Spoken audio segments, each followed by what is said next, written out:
글쓰기는 자신감이 절반입니다. 남과 다른 글은 어디서 나오는가? 첫 번째, 어떻게 창의적인 글쓰기를 하는가? 1. 융합해야 합니다. 서로 다른 것은 연결해서 하나의 아이디어로 만들어 봐야 합니다. 대화나 토론을 통해서도 가능합니다. 2. 숙고해야 합니다. 사유와 숙고로 사물의 본질, 원리, 패턴을 찾을 수 있습니다. 시를 읽거나 써봐야 합니다. 시야말로 관련 없는 것을 연결짓는 언유의 과정이기 때문입니다. 3. 감성적이어야 합니다.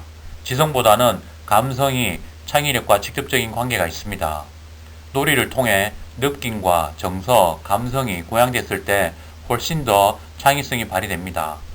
4. 연결해야 합니다. 연결을 통해 새로운 것을 연상해 보는 능력이 창의력입니다. 형식에 구애받지 않고 335 모여 앉아 얘기하는 과정에서 좋은 아이디어가 나옵니다. 5. 직관적이어야 합니다.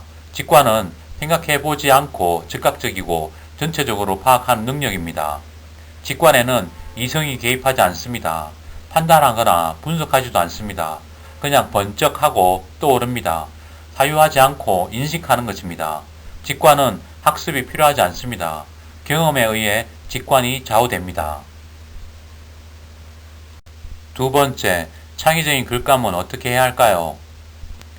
1. 양질 전환의 법칙입니다. 창의는 양에서 나옵니다. 양의 증가가 질의 변화를 가져옵니다. 2. 시간을 들여 투자해야 합니다. 창의적인 글쓰기는 우연의 산물이 아닙니다. 필연적인 결과물입니다. 3. 글쓰는 공간을 다양화해야 합니다. 카페, 도서관, 사무실 등 다양한 공간을 준비해 놓아야 합니다. 4. 남의 생각과 내 생각을 믹스해 봅시다. 남의 생각에 자기 의견을 붙일 줄 아는 것이 창의적입니다. 5. 말하기와 글쓰기입니다. 발표하기, 질문하기, 일기 쓰기 등 거창하지 않고 평범한 것에 있습니다.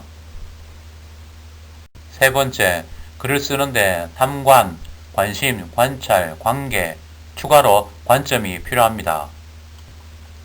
1. 관심을 두고 보아야 합니다. 관심을 두지 않으면 아무것도 보이지 않습니다. 관심이 관찰하게 하고 관점을 만듭니다. 2. 세상을 관찰해야 합니다.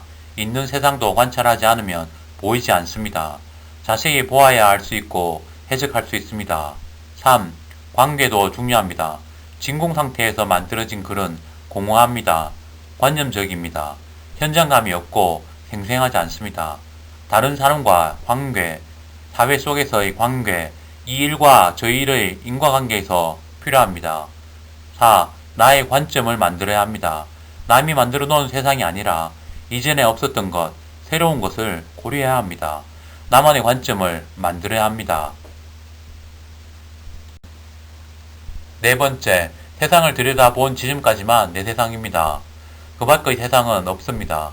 보는 것만 실제 하는 세계이고 글쓰기 대상이 됩니다. 관찰하는 만큼 보이고 보인 만큼 쓸 수 있습니다. 관찰의 5단계에 대하여 알아보겠습니다.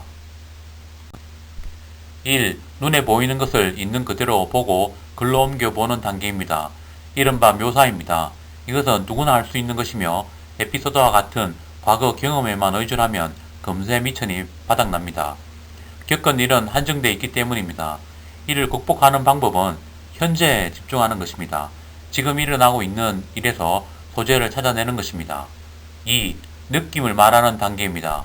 감상을 쓰는 것이고 느낌을 쓰는 것이며 독후감처럼 쓰는 것입니다. 3. 분석적으로 관찰하는 단계입니다. 나름의 시각과 관점, 해석, 그리고 해법으로 써야 합니다. 회사에서 쓰는 보고서, 각종 칼럼이 해당됩니다. 4. 내 주관과 기준으로 시시비비를 가리고 비판하는 단계입니다. 삐딱하게 관찰하고 통념에 휘둘리지 말아야 합니다.